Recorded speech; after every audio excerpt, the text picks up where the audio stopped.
ત્યાં જઈને એક સર્વોત્તમનો પાઠ કરી લેવો, એ ભૂમિ પર જઈને એક દંડવત કરી લઈએ તો પણ એ તીર્થ આપણને સનાથ કરી દે છે. જેમ વ્રજ ભૂમિ છે એ કૃષ્ણની લીલા ભૂમિ છે, એમ 84 બેઠકો એ મહાપ્રભુજીની લીલા ભૂમિ છે.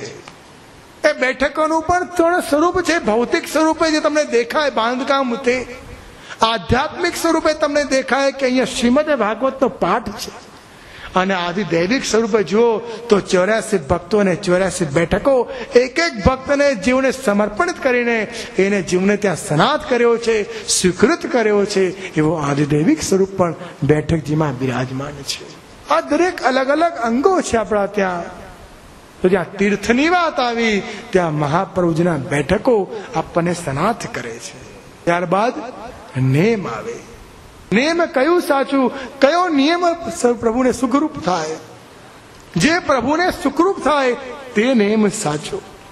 હું ઘણા બધા નિયમો લઈ લીધું છે, ઘણા નિયમો રાખું છું, પણ એ નિયમો સાચા કયા? જે પ્રભુને સુખરૂપ થઈ રહ્યા છે, જે વલ્લભને પ્રસન્ન કરી રહ્યા છે, એ જ સાચો નેમ. તો ક્યાં દ્રષ્ટિ કરવી? વિચાર કરો. નેમ માટે કયા ભગવતીને યાદ કરવા? પદ્મનાભ દાસને યાદ કરો.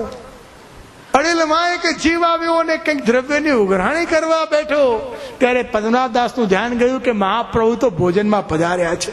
યાદ આવે છે પ્રસંગ? હા તો પાળવાનું રાખો, કઈ નોછાવર નથી. હો, યાદ આવે છે કે નહીં? આ પ્રસંગો વારંવાર સત્સંગની સ્મૃતિ કરાવશે તમારી, અને મને ખ્યાલ આવશે કે તમે કેટલો સત્સંગ કરો છો. જે સત્સંગ જીવ હોય એ એક શબ્દ માત્રથી એનો વિચારધારા તરત પ્રસંગ પર આવી જ જાય. સત્સંગ ત્યાં જ ફલીભૂત થયો કહેવાય કે જેને વિચારતાની સાથે ત્યાં દ્રષ્ટિ જાય. સત્સંગી જીવ કોણ? જો ખરેખર સમજવાની વાત છે કે સત્સંગી કોને માનવો? જે અહર્નિશ પુસ્તક લઈને બેસી જાય તેને માનવો કે ના? સત્સંગી તેને માનવો કે જે લૌકિકમાં ભૌતિકમાં વ્યવહારમાં પણ ગયો હોય, પણ ત્યાં કોઈ વાત નીકળે ને ભગવત સંગતિ ભગવતી જોડે થાય, એને કહેવાય સત્સંગી જીવ. અને દુસંગી કોને માનો કે સત્સંગમાં બેઠો અને પ્રસંગ નીકળે કે મારા ઘરમાં પણ આવું થાય છે, મારી દુકાને પણ આવું થાય છે.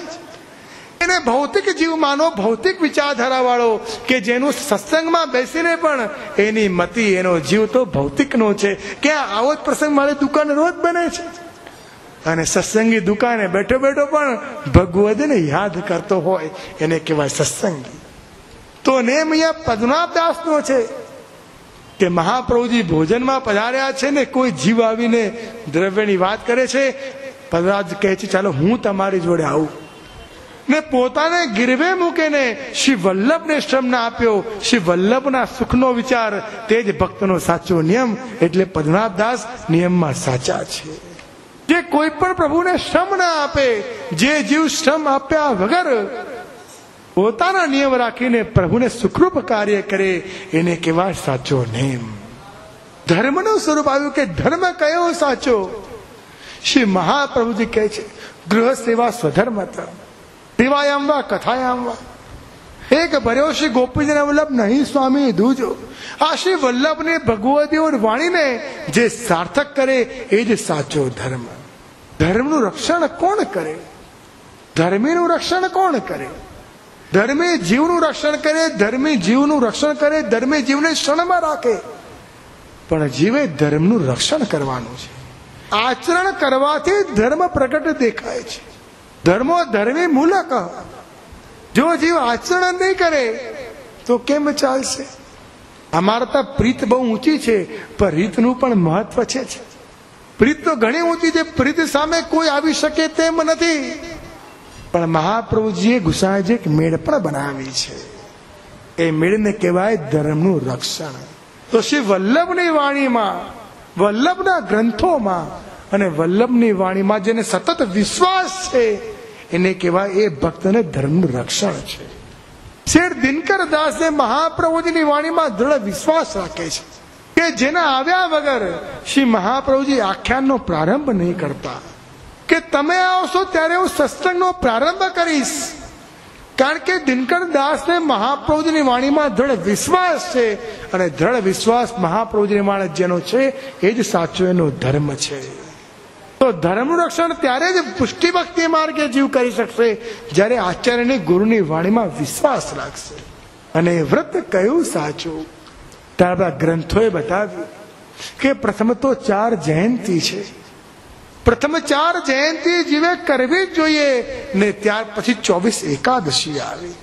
4 જયંતી ને 24 એકાદશી શ્રી મહાપ્રભુજી આજ્ઞા કરે છે એ પ્રમાણે જીવ કરે એને આ કલિકાલમાં પણ સાચું વ્રત કર્યું કહેવાશે. જ્યાં સુધી જન્મ ન થાય ત્યાં સુધીનું વ્રત કરવું અને આખો એકાદશીનું વ્રત સંભાળીને રાખવું. જેમ એકાદશીની મહાત્મ્ય વાર્તામાં ઘણીવાર આવે કે સાસુ ઝઘડતા હતા ને ભૂખ્યા રહ્યા. વાર્તા વાંચી છે ને તમે બધું વાંચ્યું છે, મને ખ્યાલ છે.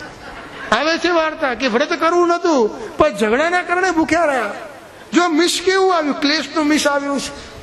પણ એક દિવસ એકાદશીના દિવસે ક્લેશ થયો ને ભૂખ્યા રહેવાનું કારણ થયું, છતાં પણ વ્રત તો થયો છે. એક દિવસ એકાદશીના કારણે પણ ભૂખ્યા રહ્યા તો પણ તેમને પુણ્ય મળ્યું અને દેવદૂતો તેને નિકુંજમાં લઈ ગયા. તેને ગોલોકની પ્રાપ્તિ થઈ છે. બોલો, આવે છે ને? બોલો, આપણે ક્લેશ કરીને ભૂખ્યા રહેતા નથી, ખાલી પ્રસંગ વાંચવાનો છે. અનાયાસે પણ ધર્મ થયો. જો અનાયાસે આવ્યો ને, કરવું નથી તો બંને ક્લેશ કર્યા. હવે બનાવે કોણ? બંનેની વચ્ચે ક્લેશ થયો તો બનાવશે કોણ? બનાવનાર કોઈ નથી. કે અહીંયા અનાયાસે વ્રત થયું છે અને એ અનાયાસે વ્રત પણ કલિકાલના ધર્મમાં ફલીભૂત થયું છે. એનું પણ ફળ તેને પ્રાપ્ત થયું છે. આપણે એટલું જ સમજવાનું છે કે અનાયાસે પણ આ ફળ પ્રાપ્ત થાય છે. તો અહીંયા દસમથી પ્રારંભ કરીને 12 સુધી આપણે જ્યારે પ્રભુને સમર્પિત થઈને અષ્ટાયામ કૃષ્ણનામ લઈને હરની સત્સંગ કરીને ગુણગાન કરીને કીર્તન કરીને જ્યારે વ્રત કરશું તો કેટલું ફલીભૂત થશે. તો પ્રથમ શ્લોક આ કાલના રૂપમાં અહીંયા બતાવવામાં આવ્યું છે કે આ અંગો તે ધર્મના છે. તેને આપણે ભગવદ જોડે સરખાવ્યા છે. અહીંયા દરેક વસ્તુને આપણે ભગવદીઓ જોડે સરખાવીએ છીએ કારણ કે આપણો જે દ્રષ્ટિકોણ ધ્યેય છે ને એ ભગવદીઓ છે. જો દરેકનો એક ગોલ હોય, એક દિશા હોય, આપણી દિશા ક્યાં છે? ભગવદીઓમાં દિશા છે. કૃષ્ણને પ્રાપ્ત કરવા છે. અહીંયા મુલા મિશ્રજીએ કીધું કે અબ તો હમકો કૃષ્ણ को प्राप्त करनो ही है. ત્યારે પ્રથમ શ્લોકનું ગાન થયું, પ્રથમ શ્લોકથી હૃદય પવિત્ર બન્યું અને બીજા શ્લોકનો પ્રારંભ કરવાનો આવ્યો તે પેલા બુલા મિશ્રજીની વાર્તામાં આવે છે કે અબ તો હમકો કૃષ્ણ को प्राप्त करने हैं.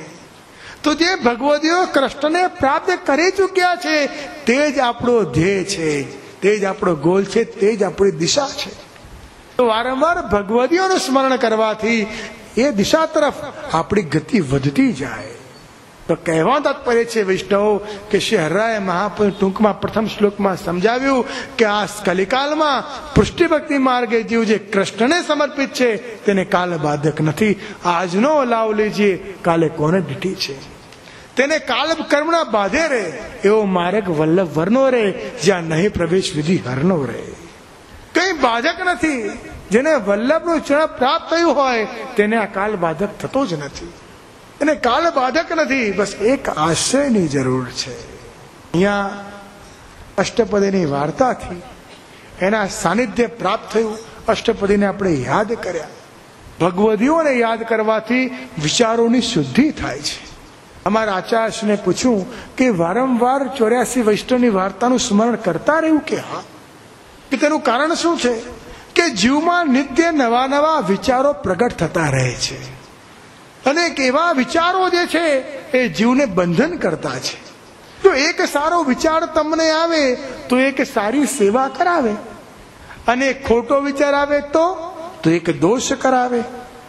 તો સારા ને ખોટા બંને વિચારો તમારી અંદર તો છે જ, પણ સત્સંગી જીવ શું કરે?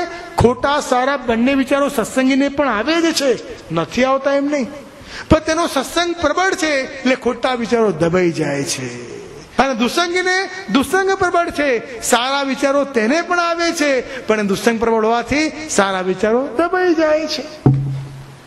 વિચારો તો દરેકને આવે પણ સત્સંગી જીવ એ દુસંગને દબાવી દે છે અને સત્સંગને પ્રબળ કરે છે. તો એક સારો વિચાર એ એક સારી સેવા કરાવશે. જે પણ સેવા કરશો તે ફલીભૂત થશે. તો ઉત્તમ વિચારો એ ઉત્તમ ભક્તિનું લક્ષણ છે.